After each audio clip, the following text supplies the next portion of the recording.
Quiero comenzar leyendo del libro de Isaías, el capítulo 46 y los versículos 9 y 10. Isaías 46, 9 y 10.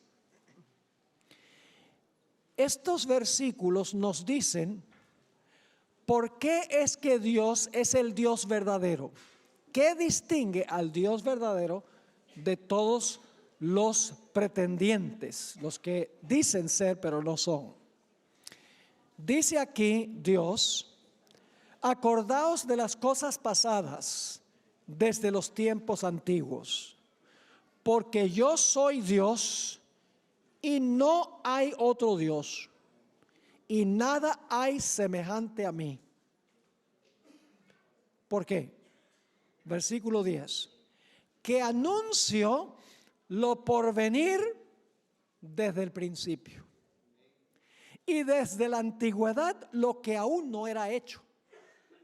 Que digo, mi consejo permanecerá y haré todo lo que quiero. Ahora, otro texto que necesitamos leer es Amós 3:7, un texto muy bien conocido. Porque no hará nada Jehová el Señor sin que revele su secreto a sus siervos los profetas. Ahora, basado en estos dos textos, Isaías 46, 9 y 10 y Amós 3:7, podemos alcanzar 4 conclusiones. 1. Dios conoce el fin desde el principio. Dios conoce cabalmente el futuro desde un pasado en el cual Él vive. En segundo lugar, siendo que Dios conoce el fin desde el principio, es capaz de anunciar de antemano lo que va a pasar en el futuro. Porque si Dios conoce lo que va a ocurrir, Dios es capaz de revelar lo que va a ocurrir en el futuro. Número 3, Dios no es un observador pasivo de lo que ocurre en la historia. Dios está activamente involucrando, dirigiendo los eventos para alcanzar el fin que Él mismo ha establecido. Por eso dice, haré todo lo que quiero, dice en Isaías 46 y el versículo 10. Y 4, Dios no mantiene en secreto sus planes para el futuro, sino que revela a sus siervos los profetas lo que va a ocurrir en el futuro. De estos dos pasajes podemos sustraer estas conclusiones. En esta serie de 2 temas vamos a estudiar una profecía que se ha cumplido parcialmente, pero no todavía en su plenitud. Y vamos a ver que Dios tiene el poder no solo de anunciar lo que va a suceder en el futuro, sino de intervenir para que toda la historia ocurra como Él ha dicho que va a ocurrir. Desde el inicio de nuestro estudio, quiero decirles que nuestro estudio apelará al intelecto, a la razón y a la lógica. Voy a decir algunas cosas que posiblemente parezcan recalcitrantes, pero no es la intención en este tema ni en el siguiente ofender a nadie. Pero voy a hablar sin titubeos y sin vergüenza de lo que dice la Sagrada Escritura. Así que no se enojen conmigo, enójense con la Biblia. Porque lo que vamos a sustraer está en la Sagrada Escritura. No se enojen con la Biblia. Pero si van a estar disgustados, pues echen la culpa a Dios, porque Dios fue el que reveló estas cosas. Ahora, el enfoque central de lo que nosotros vamos a estudiar es identificar al anticristo de la Biblia. ¿Y cómo el anticristo será vencido? Por Cristo Jesús. Así que al comenzar queremos formular 3 preguntas.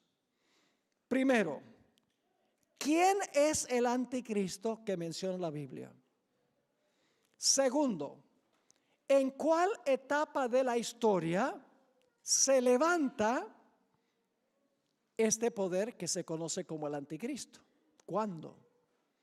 Y finalmente, ¿qué características o cualidades tendrá el anticristo y cómo se comportará? Son las 3 preguntas que queremos contestar. ¿Quién es? ¿En cuál etapa de la historia se levanta? ¿Y qué cualidades o características tiene el anticristo? Ahora, a través de la historia, muchas personas han procurado identificar al anticristo, pero al fin resultan chasqueados. Parece que cada vez que se levanta un personaje malévolo, hay cristianos que dicen, ese es el anticristo. Déjenme darles una lista de las personas que hasta ahora los cristianos han dicho que eran el anticristo, pero el tiempo pasó y no fueron. Algunos pensaban que el anticristo era Benito Mussolini, quien fue el primer ministro de Italia desde 1922 a 1943, pero ese murió colgado. No fue. Otros decían Hitler, seguro, es el anticristo, decían algunos cristianos. Era el Führer de Alemania desde 1934 a 1945. Más adelante algunos dijeron el Ayatollah Khomeini, quien fue el fundador de la República Islámica de Irán y que dirigió en el año 1979 la revolución que derrocó al Shah de Irán. Más adelante algunos decían que posiblemente era Yasser Arafat, el fundador de la Organización para la Liberación de Palestina, muerto. Otros pensaban que posiblemente era Henry Kissinger, el secretario de Estado en la época pasada, la época del presidente Bush y del presidente Nixon. Otros identificaron a Saddam Hussein. Tengo un libro completo escrito por un cristiano donde dice Saddam Hussein, mientras estaba vivo, es el anticristo de la Biblia.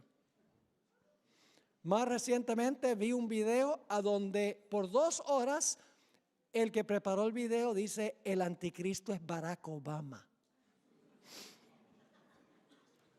Y aún más recientemente leí un artículo donde el autor dice el anticristo es Donald Trump.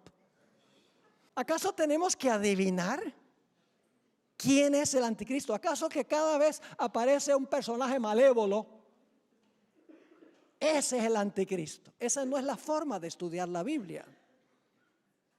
Hay que estudiar la Biblia con disciplina.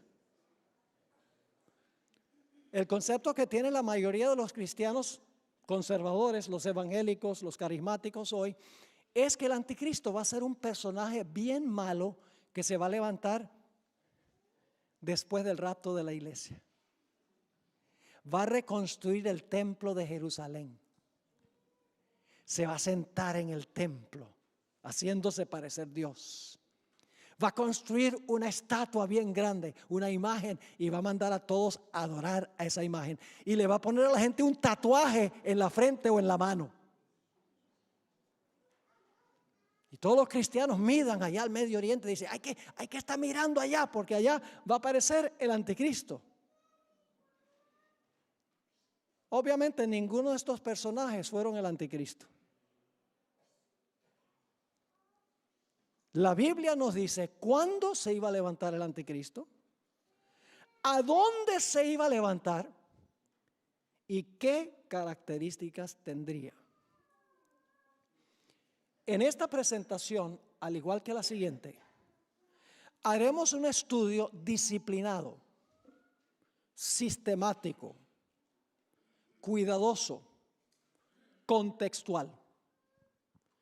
No vamos a adivinar ni a especular en cuanto a quién es el anticristo, que se le llama en la Biblia el cuerno pequeño y la bestia.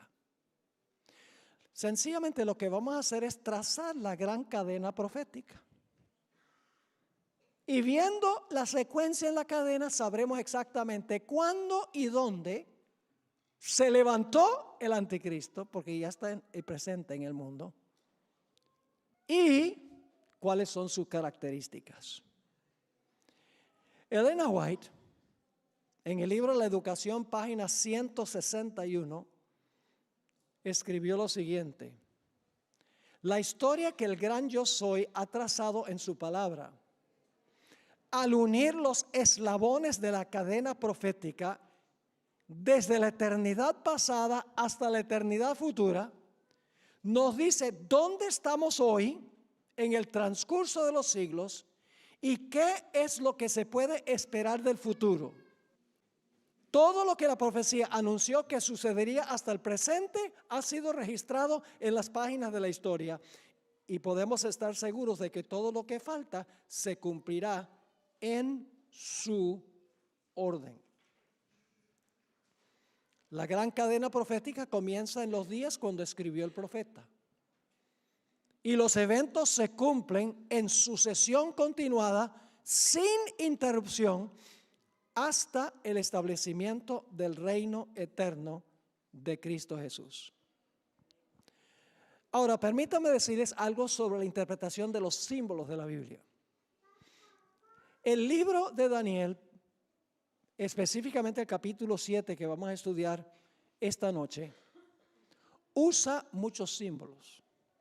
Los símbolos no se pueden tomar literalmente. El símbolo literal representa una realidad mayor. Es representativo de algo. Ahora, ¿cómo determinamos nosotros el significado de un símbolo? Bueno, en primer lugar, a veces el mismo pasaje que uno está estudiando da el significado del símbolo. Les doy un ejemplo. En Apocalipsis 17 dice que hay una ramera que está sentada sobre muchas aguas. En el versículo 15 explica qué representan las aguas. Las aguas representan ¿qué cosa? Muchedumbres, naciones, lenguas y pueblos. Es decir, el mismo capítulo explica qué son las aguas.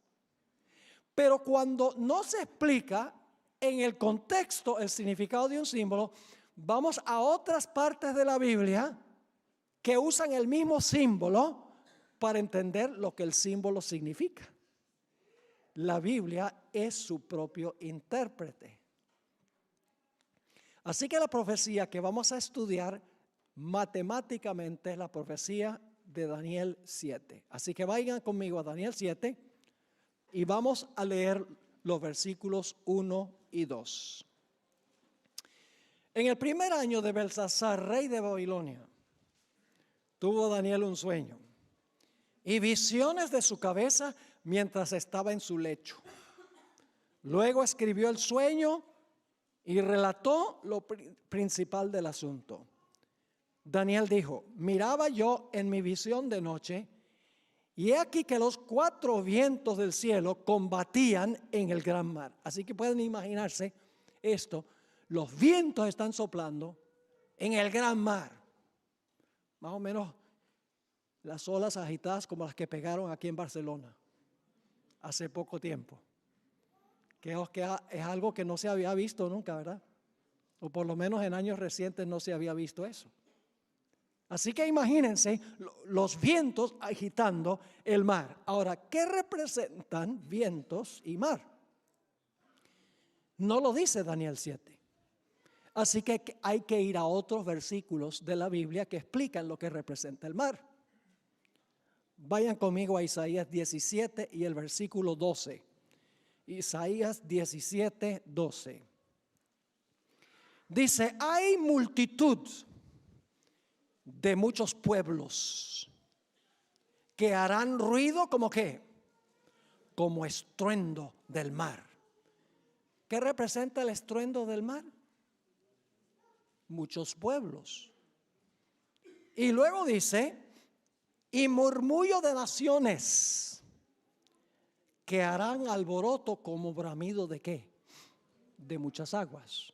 Entonces, ¿qué representa las aguas del mar agitadas que hacen estruendo?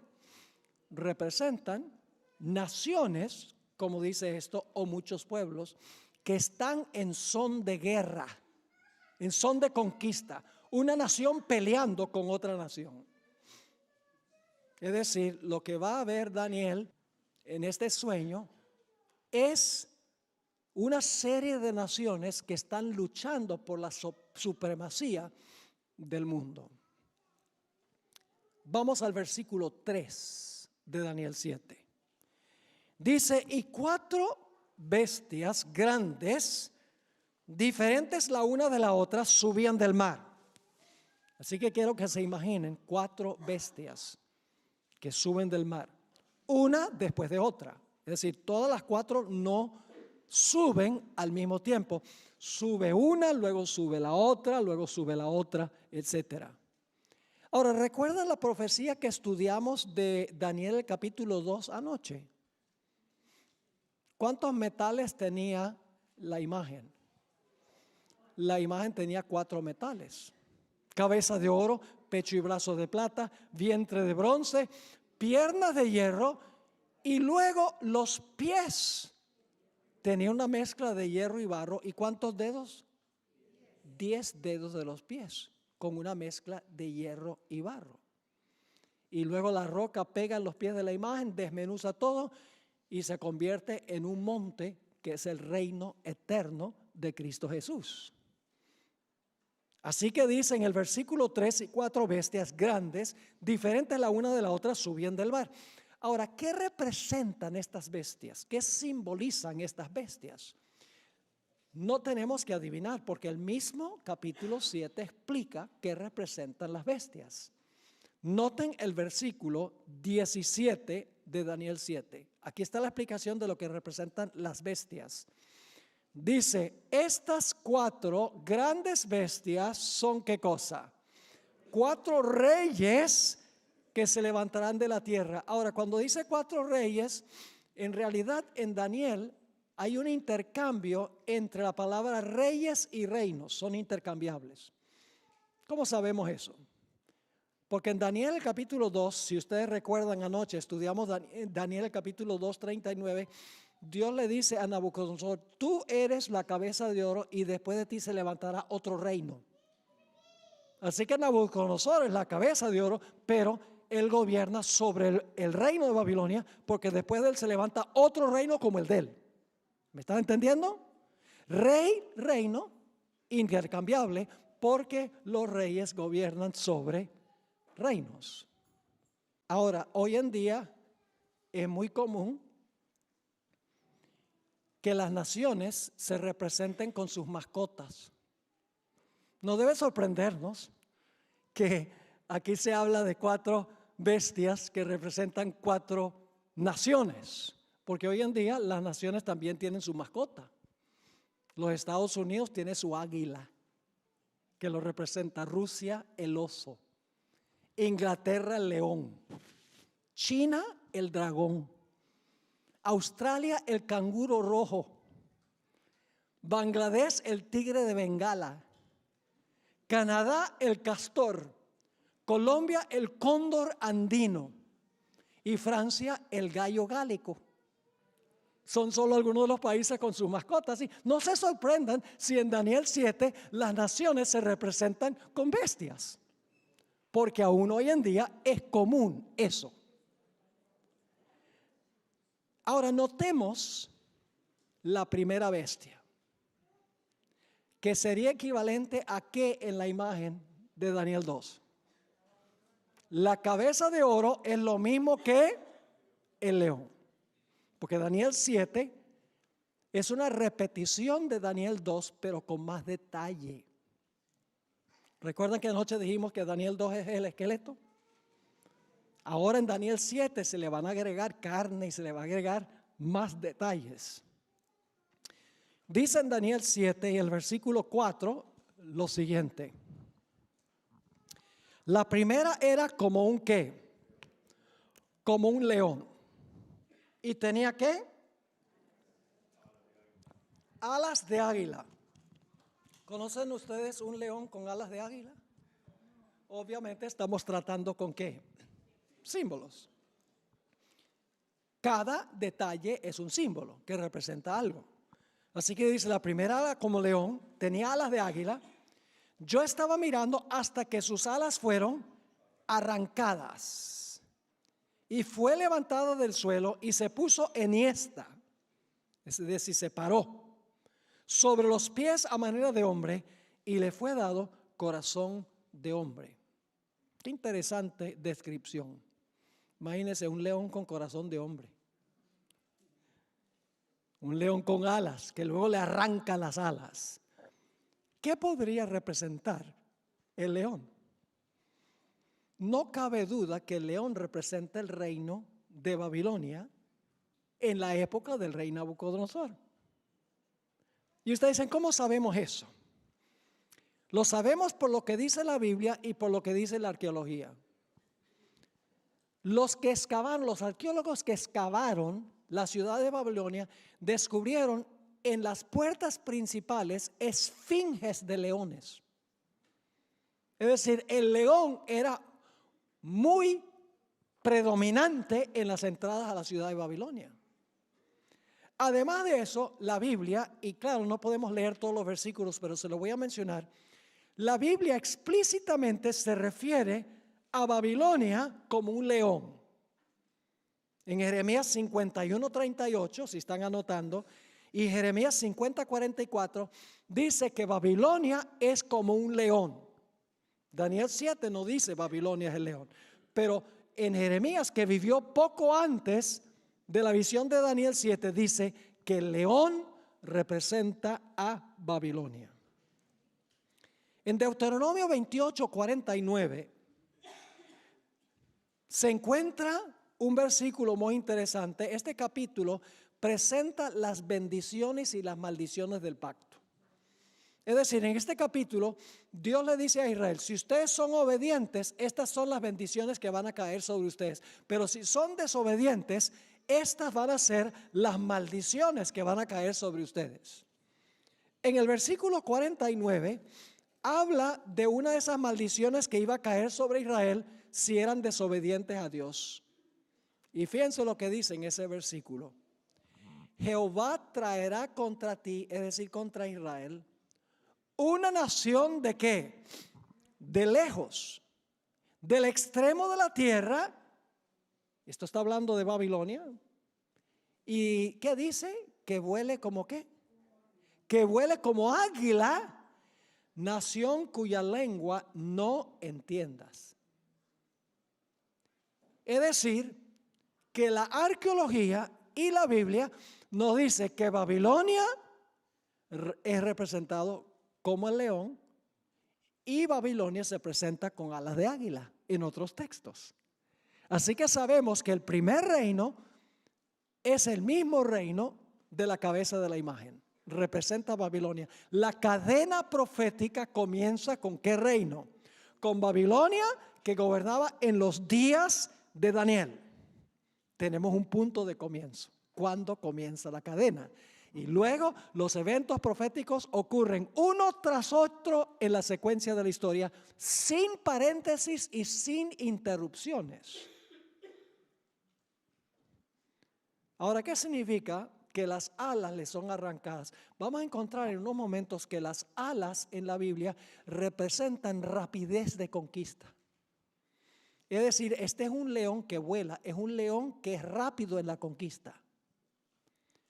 ¿Qué significa el hecho de que se le arrancan las alas y el corazón que tiene el león, corazón de león, ahora lo que se le da es un corazón de hombre? Pues si se le arrancan las alas, dice, significa que va a dejar de ¿qué? Va a dejar de conquistar.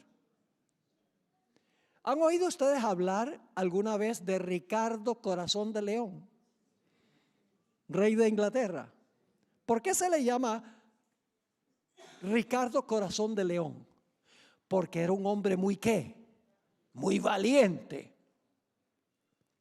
Pero imagínense un león con corazón de hombre. ¿Cuánta valentía tiene? Es decir, Babilonia iba a menguar su poder y finalmente iba a caer.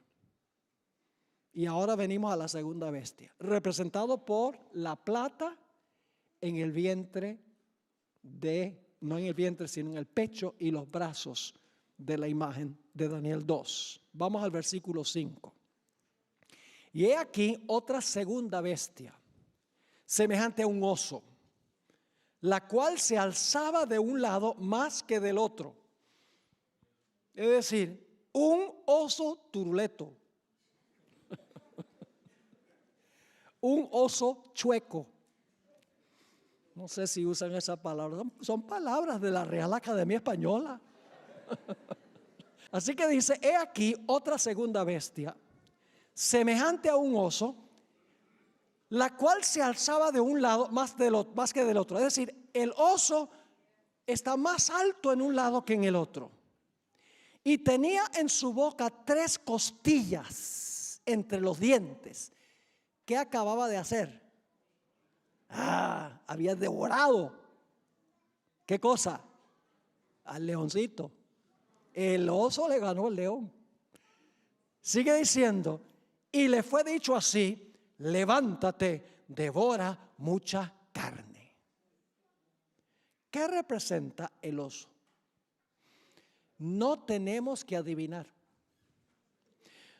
Porque cuando miramos el capítulo 8, que no tenemos tiempo de leer el capítulo 8, solamente le voy a describir. En Daniel el capítulo 8 habla de un carnero. El carnero tenía 2 cuernos. Uno de los cuernos era más alto que el otro. Así como el oso era más alto en un lado que el otro, encontramos en Daniel capítulo 8 que el carnero tiene un cuerno más alto que el otro. Y en Daniel 8 se identifica qué representa el carnero. Dice que el carnero son los reyes de Media y de Persia. Eso lo dice Daniel 8 y el versículo 20. Entonces, ¿qué representa el oso más alto en un lado que en el otro? Y el carnero que tiene un cuerno más alto que el otro, representa el siguiente reino Medo-Persia. Y fíjense, no tenemos que adivinar esto. El mismo libro de Daniel identifica el segundo reino como Medo-Persia. ¿Recuerdan la historia de Daniel, el capítulo 5?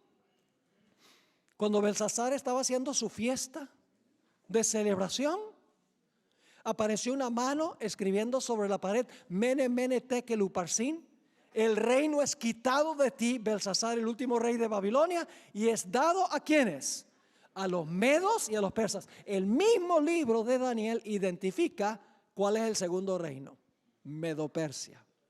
Ahora, dicho sea de paso, Babilonia gobernó desde el año 605 antes de Cristo hasta el año 539 antes de Cristo. Recuerden que antes de Cristo los años van para abajo. Después de Cristo suben. Medo-Persia gobernó desde el año 539 hasta el año 331 antes de Cristo. Ahora, ¿qué representan las 3 costillas en la boca del león? Cuando miramos la historia, Babilonia fue derrotada cuando Medo-Persia conquistó a 3 provincias en particular. Esas provincias del reino babilonio eran Lidia, Egipto y la ciudad de Babilonia. Históricamente se demuestra que esas fueron las 3 provincias que los medos y los persas derrotaron para quedarse con el reino de Babilonia. Así que el segundo reino es Medo-Persia. Vamos al tercer reino. Daniel 7 y el versículo 6.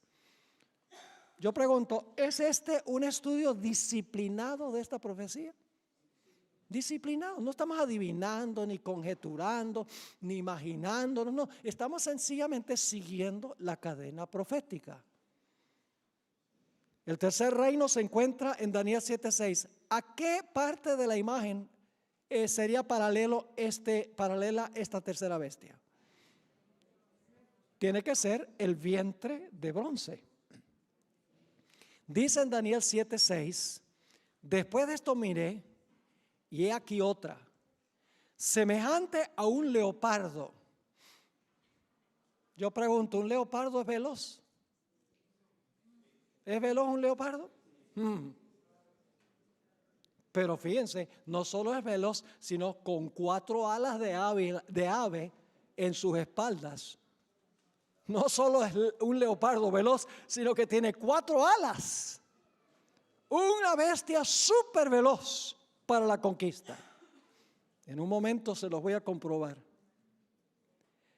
Ahora, ¿qué representa este leopardo? Dice que el leopardo, la profecía, tiene 4 alas de ave. Tenía también esta bestia, ¿cuántas cabezas?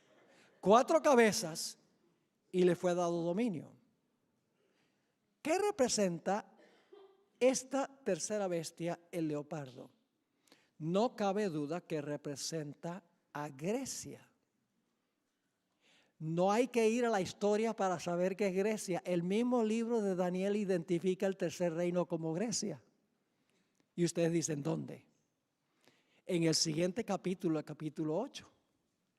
Si ustedes leen el capítulo 8 y el versículo 5 al 8, que no vamos a leer ahora, nada más les voy a describir, van a encontrar que se habla de un macho cabrío que se levanta y acaba con el carnero. ¿Qué representaba el carnero? Medo-Persia. Y ahora viene un macho cabrío para acabar con el carnero. Y fíjense que allí dice que el macho cabrío venía tan velozmente que no tocaba tierra, como el leopardo tenía alas para volar. Y luego dice que este macho cabrío tenía un cuerno notable que se identifica como su primer rey. ¿Cuál fue el primer rey del reino griego? Alejandro Magno. Y luego dice que el cuerno notable fue quebrado y en su lugar salieron 4 cuernos. ¿Cuántas cabezas tenía el leopardo? 4. ¿Cuántos cuernos tiene el macho cabrío? 4. ¿Están viendo los paralelos? Y en Daniel 8, claramente en el versículo 20 dice que el macho cabrío representa a Grecia. Es decir, para identificar a Babilonia no hay que ir a la historia. Medo-Persia, Daniel 5 lo explica. Y Grecia, el tercer reino, lo explica claramente Daniel 8. ¿Vamos bien? Y luego tenemos, dicho sea de paso, el cuerno que se quiebra es Alejandro Magno. ¿Y qué pasó cuando murió Alejandro Magno? Pueden leerlo en la historia. Como él no tenía sucesor, él no tenía familiar a quien entregarle el reino, su reino fue dividido en 4 partes. La historia indica claramente eso, exactamente como dice la profecía de la Biblia. Pero ahora hay una cuarta bestia. Un dragón. Ahora no se le llama dragón, pero la descripción es de un dragón. Es una bestia espantosa y terrible. Y tiene dientes de hierro. ¿De qué eran las piernas? ¿Y qué clase de dientes tiene este dragón? De hierro. Vamos a leer Daniel 7 y el versículo 7.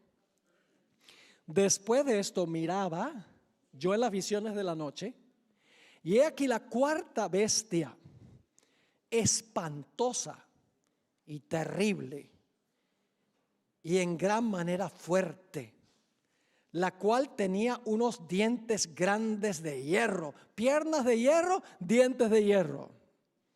Devoraba y desmenuzaba, y las sobras hollaba con sus pies.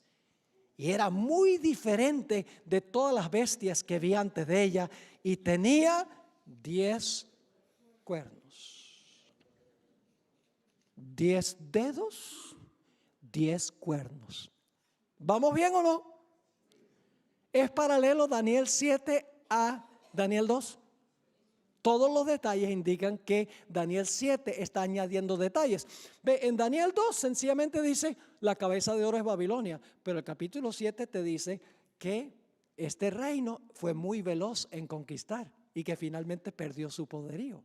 Fueron arrancadas las alas y se le dio corazón de hombre. Pecho y brazos de plata, sencillamente dice pecho y brazos de plata. Pero en Daniel, el capítulo 7, dice que este reino, un cuerno era más alto que el otro. Y no les mencioné qué representa eso. ¿Sabe que los dos cuernos, uno más alto que el otro, representa el hecho de que este reino se iba a componer de dos reinos, los medos y los persas? Y dice que el cuerno más alto salió de último, Daniel 8. Ahora, si ustedes miran la historia, van a encontrar algo muy interesante. Los medos tuvieron los primeros 3 reyes que gobernaron sobre el reino de Medo-Persia.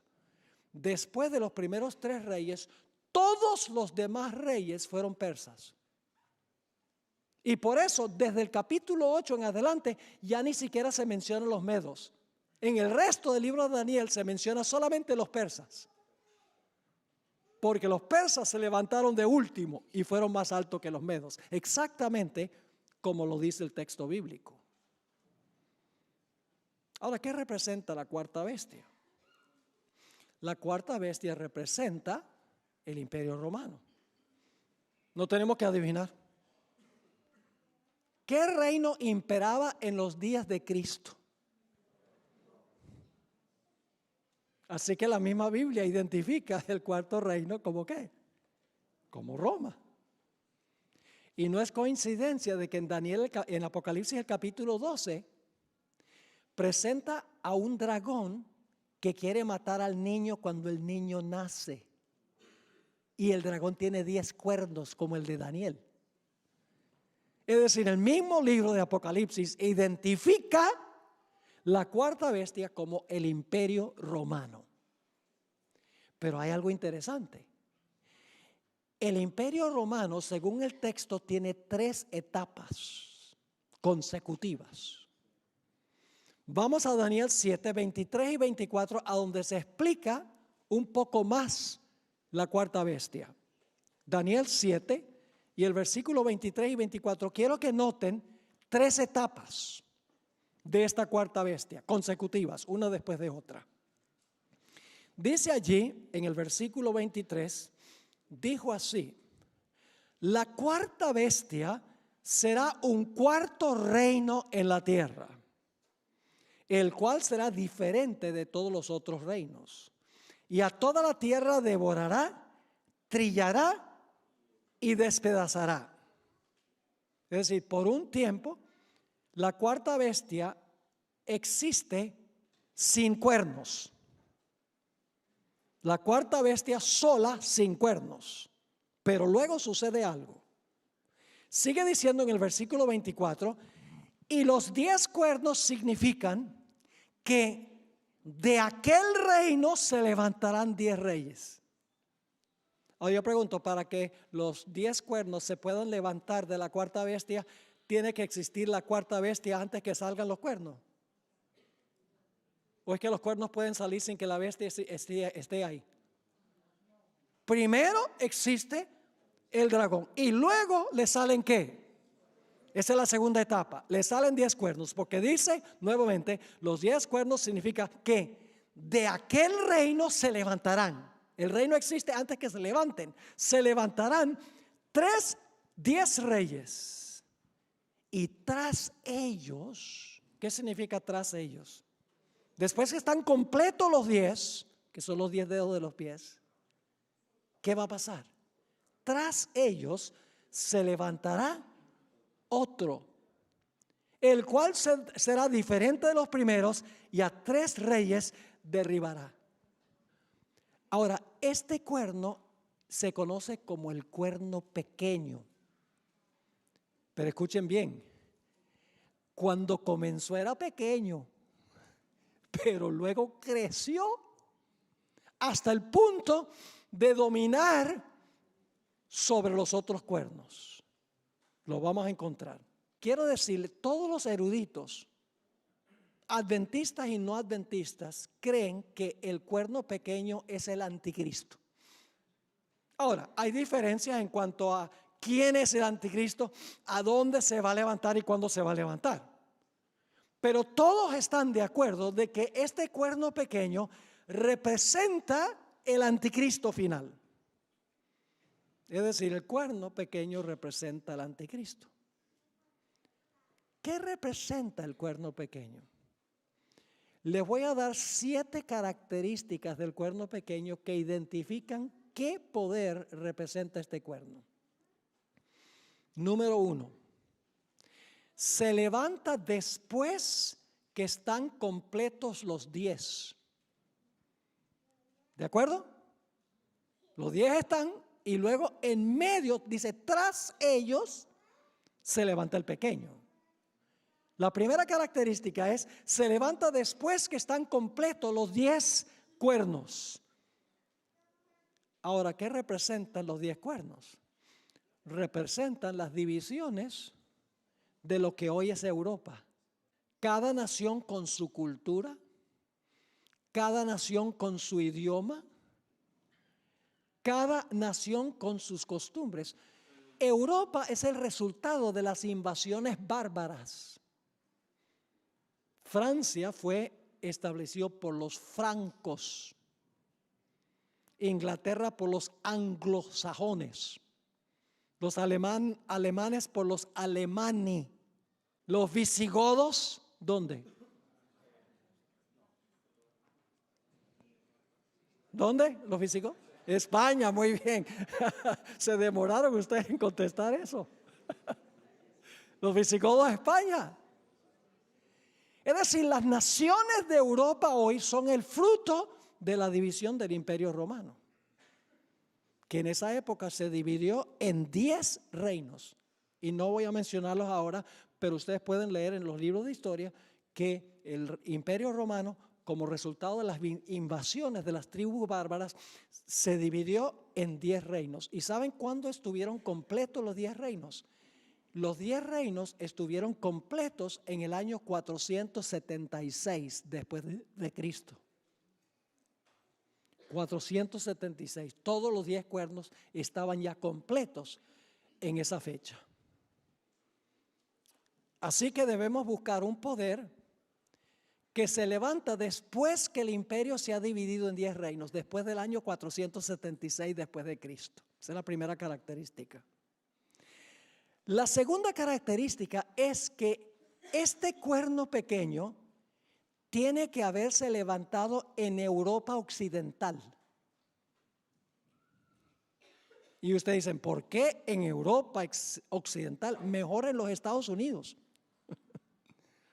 Pero no, se levanta en Europa occidental. ¿Cómo sabemos eso? Porque la profecía dice que se levanta entre los 10. Y los 10 representan las divisiones de lo que fue el Imperio Romano, las naciones de Europa. Es decir, el cuerno pequeño tiene que levantarse en algún lugar de Europa occidental. Y es más, tiene que ser un poder romano. Y ustedes dicen, ¿por qué razón? Muy sencillo, porque el cuerno pequeño sale de la cabeza del dragón y el dragón representa a Roma. No solamente se levanta en Europa occidental, sino que va a ser un poder romano, porque se levanta de la cabeza de la cuarta bestia que representa a Roma. Característica número 3. Desarraigó a 3 de los 10. Es decir, había 3 cuernos que obviamente estaban opuestos al cuerno pequeño, y fue necesario que el cuerno pequeño arrancara a esos 3 para tener dominio total y completo. No podía comenzar a gobernar en forma absoluta sin antes arrancar a 3 de los 10. Así que las primeras 3 características son, en primer lugar, tiene que levantarse después del año 476 después de Cristo, cuando los 10 reinos están completos. Segundo lugar, tiene que levantarse en Europa occidental, más específicamente Roma. En tercer lugar, en la historia tiene que haber arrancado a esos 3 cuernos para subir a la supremacía. No podía gobernar supremo hasta que arrancara a esos 3 reinos. 4 características más se encuentran en el versículo 25. 4 características más. Y hablará palabras contra el Altísimo.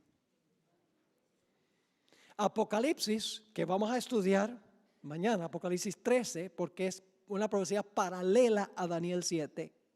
Solo que en Apocalipsis 13 se le llama al cuerno pequeño la bestia, pero es el mismo poder. En realidad encontramos que Apocalipsis 13 dice que las grandes palabras que habla el cuerno pequeño, dice, hablará blasfemias contra el Altísimo.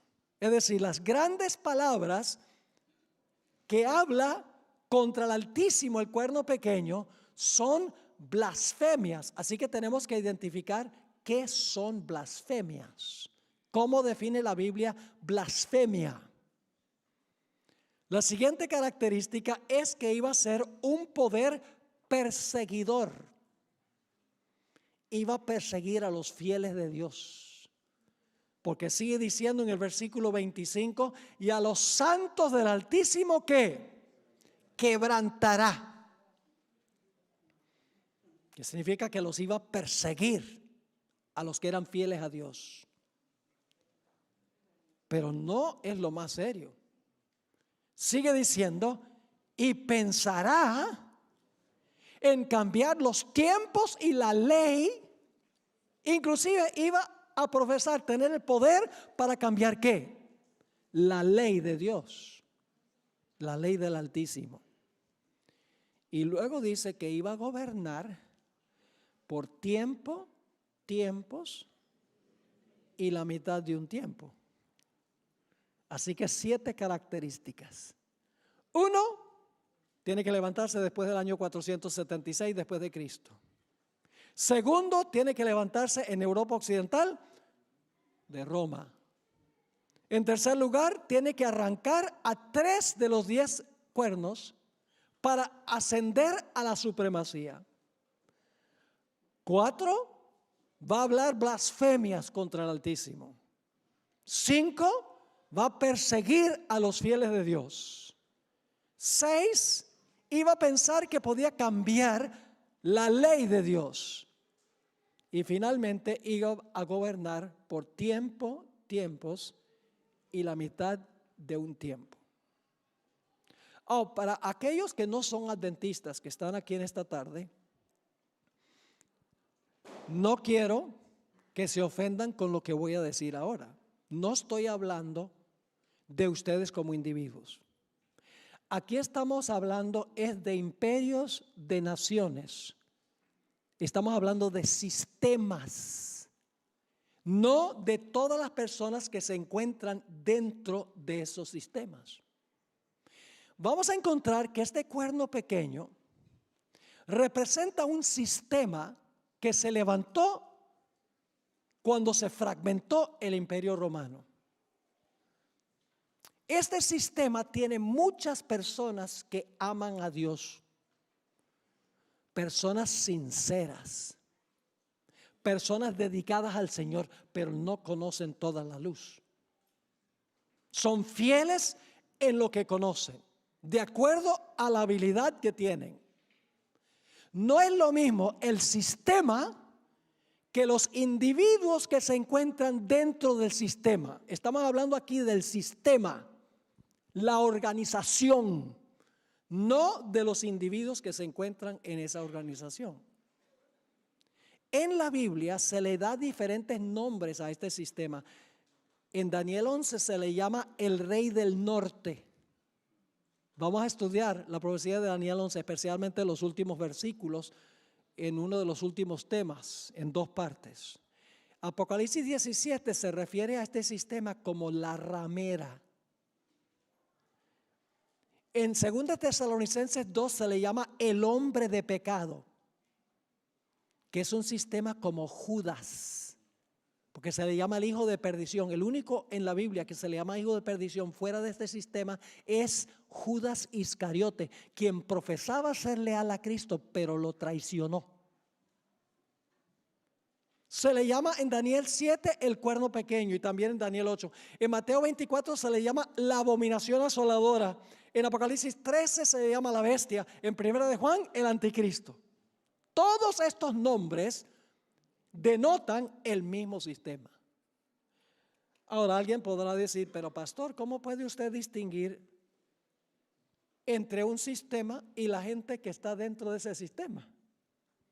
Si los individuos están dentro del sistema, entonces son parte del sistema, ¿verdad?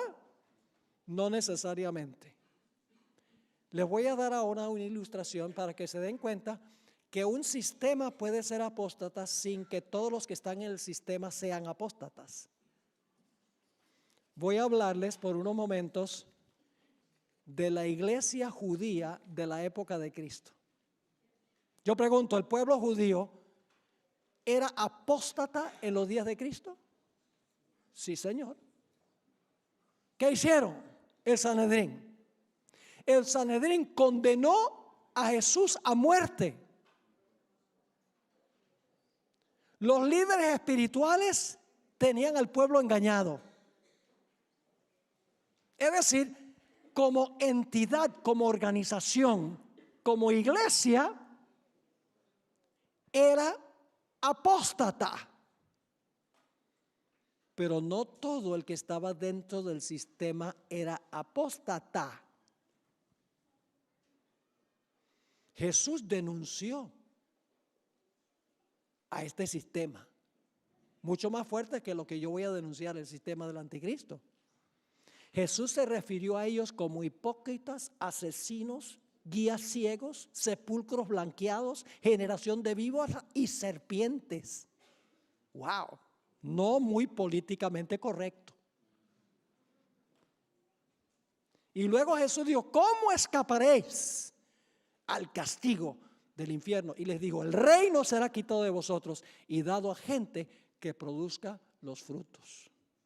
Jesús condenó el sistema apóstata, pero no todo el que estaba en el sistema era apóstata. En ese sistema estaban los 12 apóstoles, un remanente fiel. En ese sistema estaba Nicodemo, que se convirtió a Jesús. En ese sistema estaba José de Arimatea, el que le dio el sepulcro para sepultar a Jesús. En ese sistema estaba el sabio Gamaliel, profesor del apóstol San Pablo. Y en ese sistema estaba inclusive Saulo de Tarso. Y en el día del Pentecostés, 3,000 laicos salieron del sistema y se unieron a la iglesia cristiana. Yo pregunto, ¿es posible que un sistema sea apóstata sin que todos los individuos en el sistema sean apóstatas? Sí. Así que aquí nosotros vamos a hablar es de sistemas, de una organización apóstata, no de los individuos en ese sistema. Así que no se sientan aludidos si no son adventistas del séptimo día. Los amamos y los queremos. Y Dios los trajo aquí con un propósito muy especial esta tarde. Ahora surge la pregunta, ¿qué sistema representa este cuerno pequeño?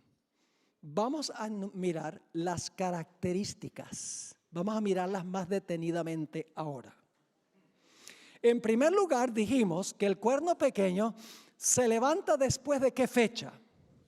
Después del año 476 después de Cristo, porque tenían que estar los 10 reinos completos cuando el cuerno pequeño se levantó, porque se levanta entre los 10 cuernos. Si vamos a la historia, vamos a notar que las tribus bárbaras invadieron desde el norte lo que había sido el Imperio Romano, se parcelaron lo que era el Imperio Romano y como les mencioné, el resultado son las naciones de Europa que nosotros conocemos hoy.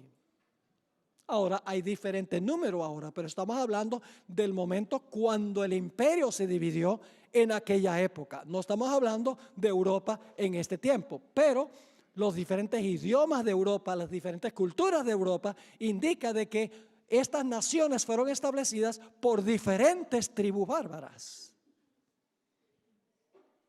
Ahora, el último emperador del Imperio Romano Occidental fue un individuo con el nombre de Rómulo Augustelo. Fue depuesto en el año 476 y después de eso no hubo emperador en el Imperio Occidental. Los historiadores nos dicen que lo que fue el Imperio Romano estaba en una situación desastrosa en el año 476. Todo desmoronado, violencia, guerras. Y las naciones bárbaras buscaron a alguien que pudiera poner ley y orden. Y yo puedo leerles citas de autores católicos donde ellos dicen esto. Como todo estaba en desorden, ellos apelaron al Papa, que en ese tiempo se conocía como el obispo de Roma, y les dijo, no solamente debes gobernar sobre la iglesia, sino que también debes poner orden en la esfera civil. Y ahí comenzó el gobierno de iglesia y Estado del papado. ¿Recuerdan los pies de la imagen? ¿Cuántos dedos? 10. Después de que están completos los pies con 10 dedos y el hierro está ahí porque es una continuación del hierro de las piernas, se le añade ¿qué cosa? Se le añade barro. ¿Y qué representa el barro según estudiamos? Representa la iglesia. ¿Y qué representa el hierro? El poder civil. Iba a unirse la iglesia con el Estado. Y en Daniel 7, entre los 10 cuernos, se levanta un cuerno pequeño que claramente es religioso, pero gobierna sobre los cuernos que son reinos civiles. Así que el papado sí se levantó. Ese es el sistema que profetiza esta profecía de Daniel 7. El papado se levantó después del año 476. Característica número 2. ¿Está Roma en el Imperio Occidental? ¿Está Roma en Europa Occidental? Sí. ¿Específicamente Roma? Yo pregunto, ¿el cuerno pequeño tiene que ser romano? ¿Por qué? Porque el cuerno pequeño sale de la cabeza del dragón y el dragón es Roma. Ahora, hablemos sobre el papado un momento. ¿Cuál es el nombre del papado? Iglesia Católica Apostólica Romana. ¿Cuál es su localidad geográfica? Roma. ¿Cuál es su idioma? Latín, el idioma del Imperio Romano. ¿Qué números usa? Pueden ver los monumentos en el Vaticano, números romanos. ¿Cómo es la arquitectura? Romana. ¿De dónde adquirió su religión? Ojalá tuviera tiempo de hablar de eso. Su religión la obtuvo de los paganos. Específicamente el día del sol. Constantino era un pagano que adoraba el invencible sol. Y así penetró la observancia del día del sol a la iglesia cristiana a través del papado. Y alguno podrá decir, porque la Biblia enseña que al final de la historia va a haber una ley dominical de que todos tienen que guardar el domingo como día de reposo. El día que el papado estableció y que los protestantes han adoptado también de su madre, de la madre que estableció el domingo como día de reposo.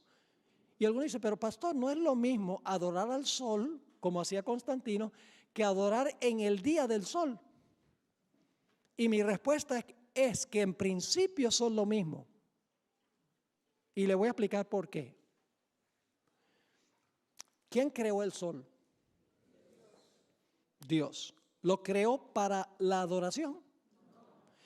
¿Qué sucede si usted lo convierte en un objeto de adoración? ¿Cómo se llama eso? Idolatría. ¿Quién creó el primer día de la semana? Dios. ¿Lo creó como día de adoración? No. ¿Qué sucede si usted lo hace un día de adoración? Idolatría. No importa que sea un objeto o un día que el hombre establece para la adoración, el principio es el mismo. El domingo entró del paganismo al papado y a través del papado al protestantismo. ¿Saben ustedes que la organización de la Iglesia Católica es la organización del Imperio Romano, pero con diferente nomenclatura? Quiero leerles una cita que viene de un jesuita, Malachi Martin, en su libro El declive y la caída de la Iglesia Romana, página 105. Escuchen lo que él dice sobre lo que pasó cuando cayó el imperio y surgió la Iglesia Romana. Y él es católico. Dice, en 3 siglos, la Iglesia Romana había transformado la organización administrativa del Imperio Romano, convirtiéndolo en un sistema eclesiástico. ¿Qué sucedió en 300 años? 3 siglos.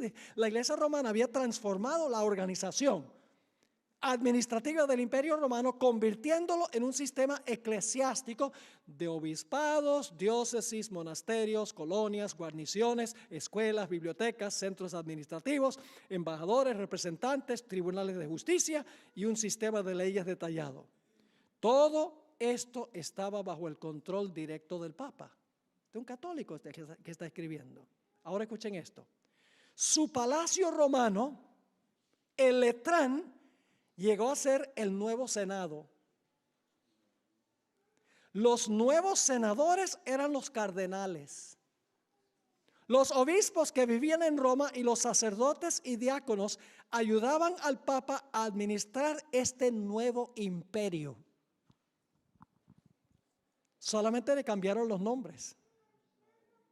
En otra cita de otro historiador, Adolf Harnack, ¿qué es el cristianismo? Página 269 y 70, escribió: la Iglesia romana solapadamente tomó el lugar del Imperio Romano mundial y en verdad es su continuación. Interesante. ¿Qué está diciendo? La Iglesia romana solapadamente tomó el lugar del Imperio Romano mundial y en verdad es su continuación. El imperio no ha perecido, sino que se ha realizado una transformación. Es una creación política tan imponente como un imperio mundial, pues es la continuación del Imperio Romano. ¿Están entendiendo lo que está diciendo? ¿Cómo se llama el líder de la Iglesia romana? El sumo pontífice. ¿Saben cómo se le llamaba al emperador? Pontifex Maximus. El Papa adoptó el nombre directamente que se le atribuía al emperador romano, Pontifex Maximus. Permítame leerles esta cita, escrita por James Conroy. Es una cita escrita por un autor católico. Los católicos admiten esto. Dicen, la Iglesia romana es una continuación del Imperio Romano, solo que ahora es una iglesia unida con el poder civil. Y no tratan de esconderlo. Pero al decir estas cosas, están incriminando a la iglesia, de acuerdo a lo que dice la profecía. Dice lo siguiente: ahora que el poder temporal de los pontífices romanos es asunto del pasado, y el líder de la iglesia bajo el alto cielo se ve obligado a depender por su mantenimiento de la generosidad de sus hijos espirituales en todo el mundo, y ahora que un usurpador ocupa el trono sobre el cual gobernó el Papa por 1000 años, mientras que su legítimo dueño se halla prisionero en su propia ciudad, sería de interés desde muchos puntos de vista que comparemos cómo eran la gente y la ciudad de Roma antes de 1870 y lo que son hoy. Ahora, necesito explicarles algo sobre el año 1870. En 1870, ¿hay alguien aquí que es italiano? No tenemos ningún italiano ni italiana. Hasta el año 1870, Italia se componía de un montón de pequeños países. No era una nación unida. Pero el emperador Víctor Emanuel unificó a Italia en la nación que existe hoy. Es decir, le confiscó, es como una segunda herida mortal que recibió el poder papal después de la Revolución Francesa, se le confiscaron todos sus estados papales en Italia. Y el Papa en protesta se encerró en el Vaticano, no salió del Vaticano ningún Papa, sino hasta 1929. Se declararon prisioneros del Vaticano. A eso se está refiriendo esto. Sigue diciendo, hace mucho tiempo, cuando por causa de la negligencia de los emperadores romanos, el imperio occidental quedó a la misericordia de las multitudes bárbaras, los romanos buscaron a un individuo que los ayudara y protegiera y le pidieron que gobernara sobre ellos. De este modo sencillo comenzó la soberanía temporal de los papas. Y humildemente ascendiendo, escuchen esto, esto es un católico escribiendo, y humildemente ascendiendo al trono de César, el vicario de Cristo se apropió del cetro ante el cual los emperadores y reyes de Europa se inclinaron reverentemente por muchos siglos. Lo hicieron por respeto a la dignidad de su cargo y también porque era el único mediador que ellos reconocían en medio de sus interminables guerras. Tengo muchísimas citas. Tengo decenas de citas que ustedes pueden conseguir en nuestra página web, donde escritores católicos dicen, sí, en ese tiempo las tribus bárbaras le pidieron al Papa que pusiera orden en el imperio. Así que la segunda característica también le cuadra al papado. Se levantó en Europa Occidental, más específicamente en Roma. Todas sus características son romanas. Continúa en forma dividida, como iglesia y Estado, lo que antes había sido el imperio romano. La tercera característica es que el cuerno pequeño iba a arrancar a 3 de los cuernos. La historia es muy interesante. Resulta que de los 10 reinos que existían en Europa, había 3 que eran rebeldes a la autoridad del obispo de Roma. Los érulos, los vándalos y los ostrogodos. El cuerno pequeño o el papado no podía gobernar soberanamente mientras esos 3 reinos se oponían al cuerno pequeño, al papado. Así que el Papa influyó sobre el emperador para que el emperador Justiniano se lanzara en contra de los érulos. Y en el año 493 los érulos fueron arrancados de raíz. No hay una nación en Europa hoy que desciende de los érulos. Fueron arrancados de raíz. Daniel, el capítulo 7, dice que los 3 cuernos fueron arrancados de raíz. Pero luego quedaban todavía los vándalos.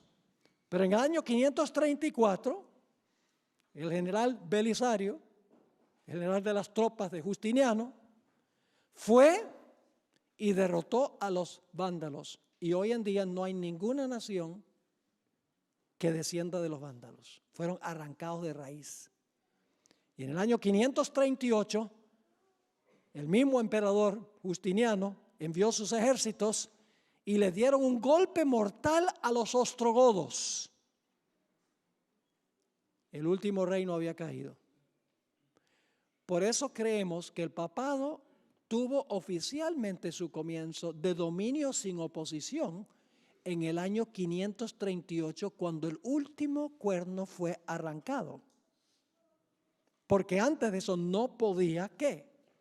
No podía gobernar absolutamente.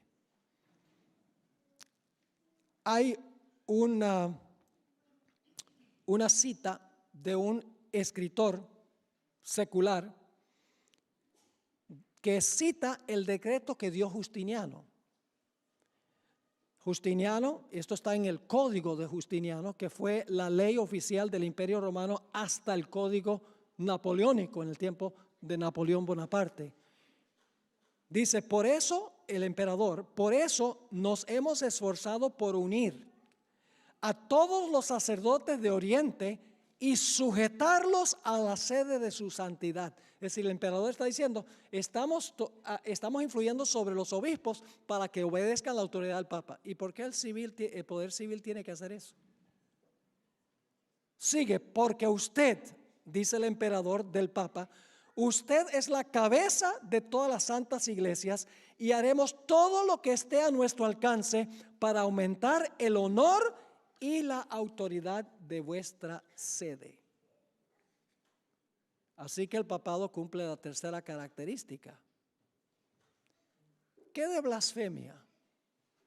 Dice que el cuerno pequeño iba a hablar blasfemias contra el Altísimo. Tenemos que buscar en la Biblia la definición de blasfemia. ¿Qué es blasfemia? Hay dos textos que nos ayudan a entender qué es blasfemia. Marcos 2:7. El Señor Jesucristo le dijo a un paralítico, tus pecados te son ¿qué? Tus pecados te son perdonados. ¿Tenía Jesús derecho de perdonar pecados? Sí, él sí. Pero los fariseos pensaban que él tenía derecho de perdonar pecados. No. Cuando Jesús dice tus pecados son perdonados, ¿qué dijeron los líderes judíos? Este habla blasfemia. ¿Quién puede perdonar pecados sino Dios? El papado profesa tener autoridad para perdonar pecados. Lo único que tienen que hacer es ir a cualquier catedral y van a encontrar el confesionario, donde la gente va a confesar sus pecados, al sacerdote, a un sacerdote humano. ¿A quién debemos confesarle nuestros pecados? Solamente a Jesús. Y Jesús nos representa ante Dios. Pero el cuerno pequeño dice que iba a hablar blasfemias. Una definición de blasfemia es decir que un mero hombre tiene el poder de perdonar pecados. Hay otra cita, Juan 10 y el versículo 33. Juan 10 y el versículo 30 al 33, donde nos dice algo más en cuanto a lo que significa blasfemia. Dice allí, Jesús declara unas palabras revolucionarias. Dice, yo y el Padre uno somos. Los judíos no les gustó eso. Entonces los judíos volvieron a tomar piedras para apedrearle. Jesús le respondió, muchas buenas obras os he mostrado de mi Padre, ¿por cuál de ellas me apedreáis? Le respondieron los judíos diciendo, por buena obra no te apedreamos, sino por la blasfemia, porque tú siendo hombre te haces Dios. Jesús profesaba ser representante de Dios en la tierra y lo era. Pero los judíos no pensaban que era. Es decir, profesar ser Dios en la tierra sin serlo en verdad es ¿qué? Blasfemia. Yo pregunto, a través de la historia, tal vez no tanto con Francisco ahora, ojalá yo tuviera tiempo de hablarles de Francisco, pero déjenme decirles, nosotros tenemos a 4 personas que van a venir de nuestro ministerio acá el lunes. Hemos traído algunos materiales. Uno de esos materiales es un dispositivo que tiene 8 temas que prediqué en diciembre sobre la estrategia de los jesuitas para tomar dominio del papado y los reyes de la tierra. Es una serie muy interesante que vamos a tener disponible. Hoy en día el Papa Francisco no dice yo soy Dios en la tierra porque vivimos en una sociedad sofisticada.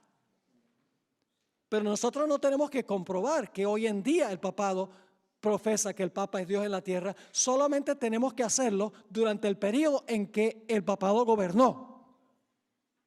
Porque esta profecía está hablando del periodo pasado que gobernó el papado. Y ustedes saben que a través de la historia pasada, los papas profesaban ser el vicario de Dios en la tierra. Que significa el que ocupa el lugar de Dios en la tierra.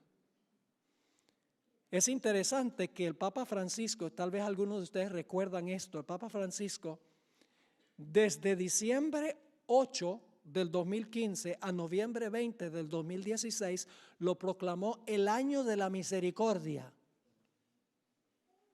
Y dijo que los que pagaran cierta penitencia se les iban a perdonar sus pecados, inclusive a las mujeres que han abortado bebés. Es decir, el Papa dando absolución del pecado. Eso es lo que la Biblia define como blasfemia. Dice también, característica número 5, que este sistema iba a perseguir a los santos del Altísimo. ¿Persiguió el papado durante su periodo de apogeo a los fieles de Dios? Sí, Señor. ¿Han oído hablar del santo oficio de la Inquisición? Sí, ¿han escuchado españoles? Aquí donde tuvo el origen. ¿A quiénes perseguían? A judíos, musulmanes y herejes. Los quemaban en la hoguera. Los torturaban. En un momento les voy a mencionar algo más sobre eso.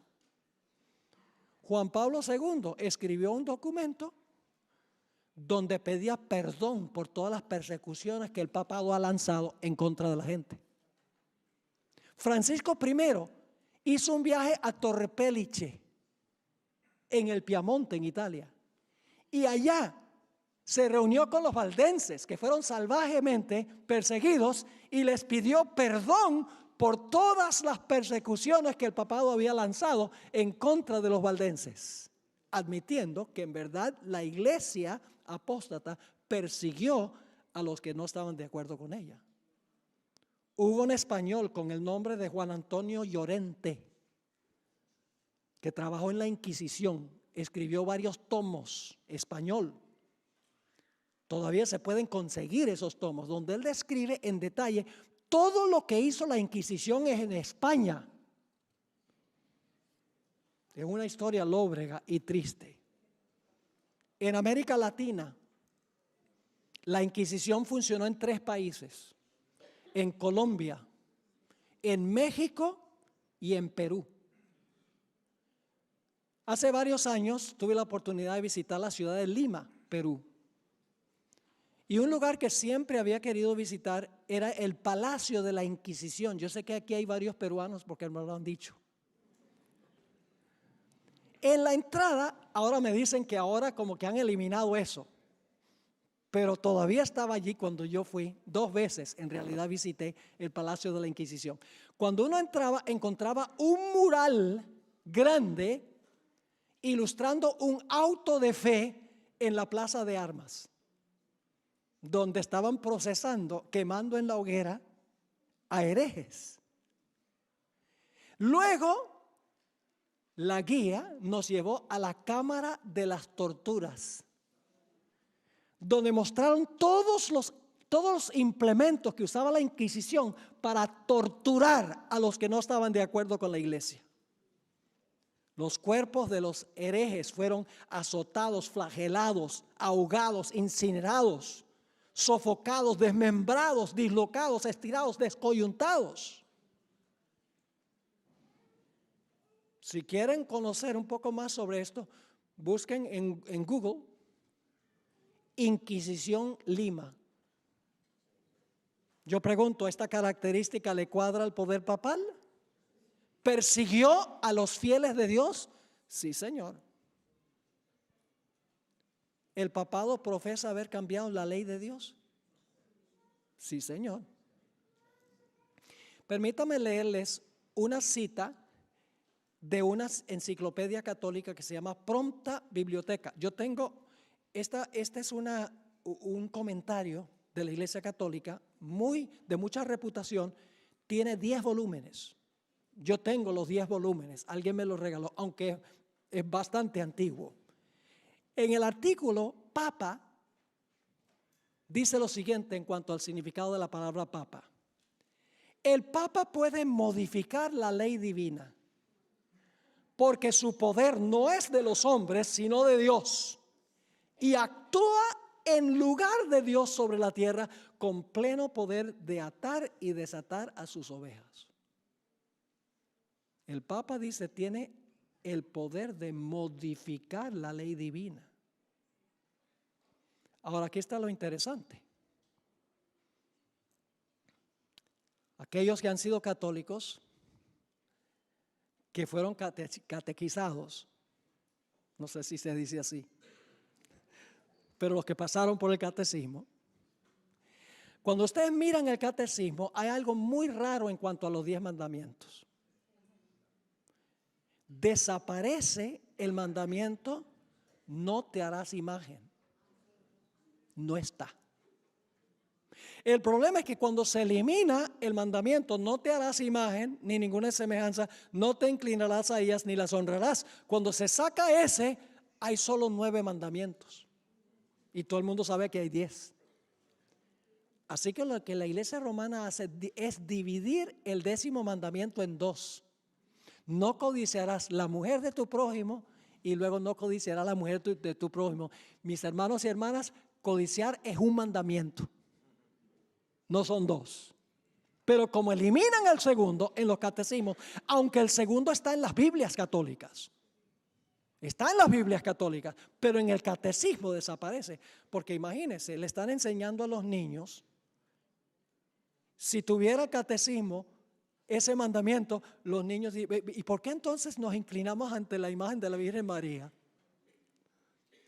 ¿Y por qué tenemos esta imagen del Cristo crucificado y nos inclinamos? Entonces, más conveniente sacar el segundo mandamiento. Pero la iglesia romana hizo algo más.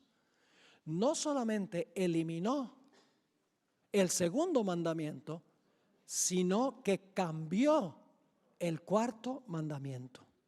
¿Qué dice el 4º mandamiento? 6 días trabajarás y harás toda tu obra, mas el primero es de Jehová tu Dios. ¿Ve que están despiertos todavía? ¿Qué dice? 6 días trabajarás y harás toda tu obra, mas el 7º es sábado de Jehová tu Dios. ¿Saben lo que dice Francisco I? Él dice, él se refiere al sábado como el sábado de los judíos. Y él dice, el sábado de los cristianos es el domingo. Eso no lo dice la Biblia. La Biblia dice que el 7º día es el sábado. Y saben ustedes que algunos calendarios aquí en Europa comienzan la semana del calendario un lunes. Ese es el primer día. Si empiezan un lunes con el primer día, ¿cuál es el 7º? El domingo. Pero no es posible, porque la Biblia dice que Cristo resucitó el primero, no el 7º. Es una trampa. Y es interesante, por ejemplo, en Colombia hay un programa que se llama Séptimo Día y lo transmiten el domingo. Muy capcioso el diablo en quitar la señal que identifica al verdadero creador y colocar un mandamiento creado por los hombres. La última característica que vamos a notar es el tiempo que iba a gobernar el cuerno pequeño. Desde su ascenso a poder absoluto, al arrancar el tercer reino en el año 538, iba a gobernar por tiempos y la mitad de un tiempo.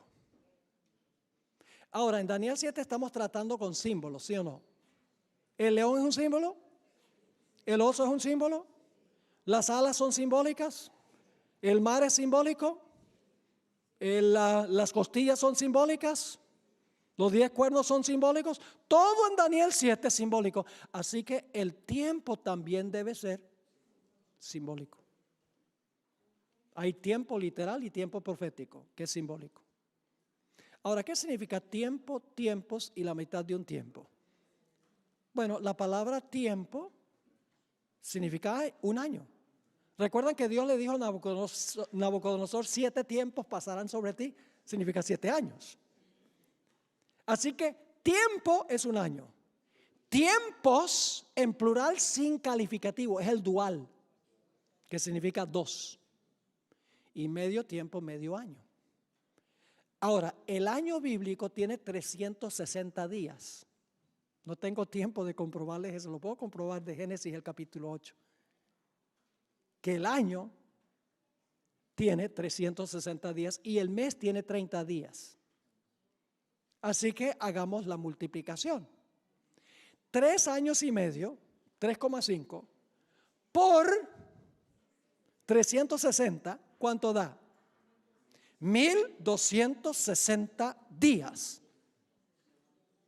Ahora, por si acaso no se convencen con eso, en Apocalipsis 13, que será nuestro estudio mañana en la noche, paralelo a esta profecía, dice que la bestia iba a gobernar 42 meses. ¿Cuántos son 42 meses? ¿Cuántos días? Si cada mes tiene 30 días, multiplican ¿qué cosa? 42 por 30, ¿cuánto les da? 1260. Y por si acaso todavía tienen problemas con eso, en Apocalipsis 12 dice que los fieles de Dios iban a ser perseguidos por 1260 días.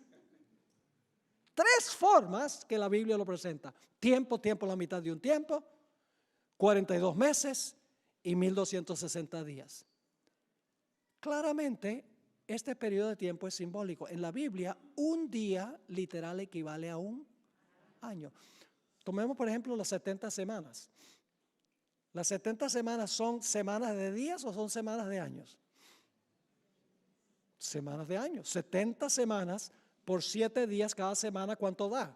490 años, que nos llevan hasta el tiempo del Mesías. No pueden ser literales. 490 días literales, todavía estamos en el reino de Medo-Persia.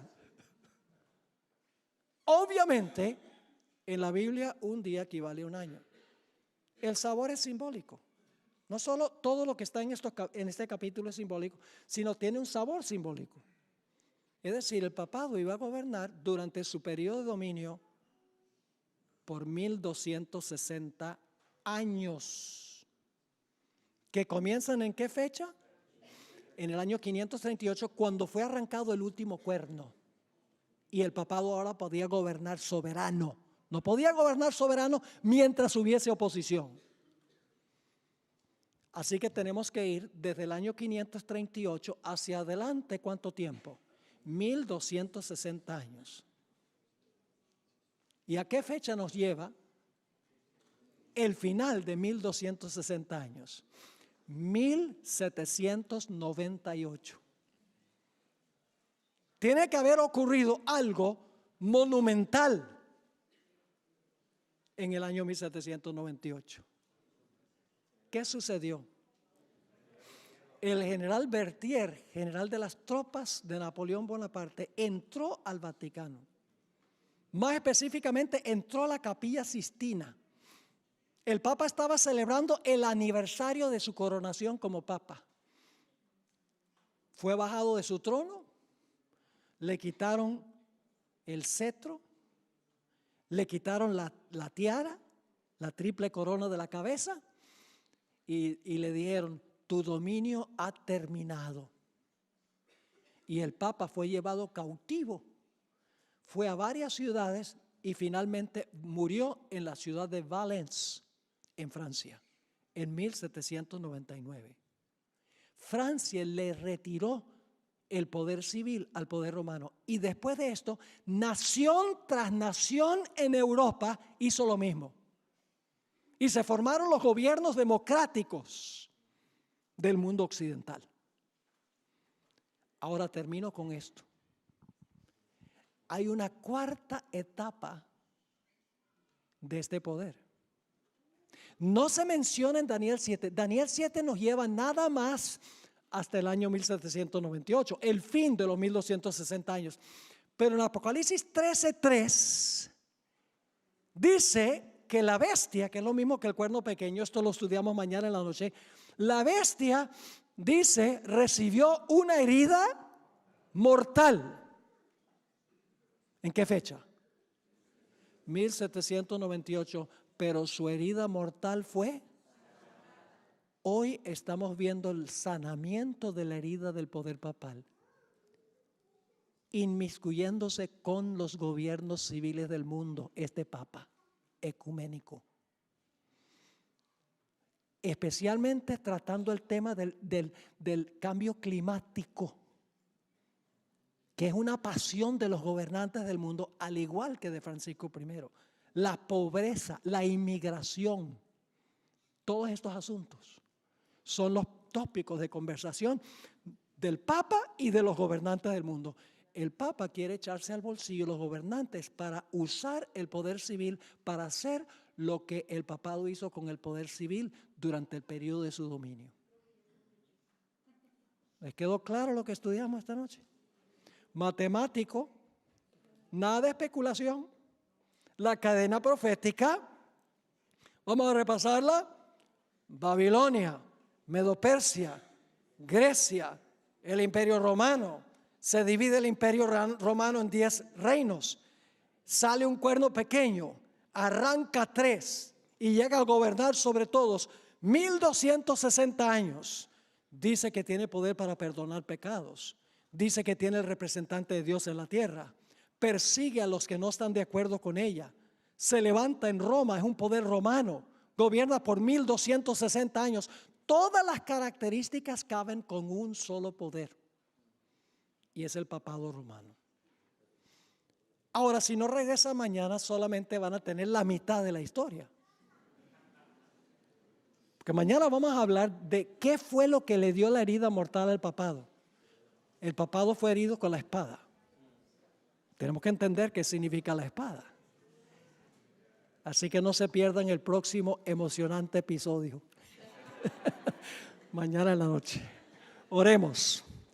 Padre Celestial, gracias te damos por la palabra profética más segura.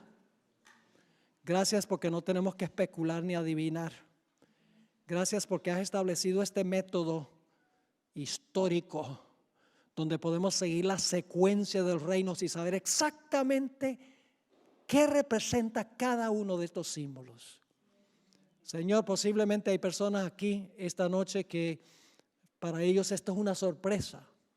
Te ruego, Señor, que tú impresiones su corazón para que sepan que no estamos criticándolos a ellos como individuos, sino que estamos hablando de un sistema. Y que tú llamas a tu pueblo a salir de ese sistema, salir de ella, pueblo mío. Gracias te damos por tu compañía. Pedimos que nos continúes bendiciendo durante el transcurso de esta semana.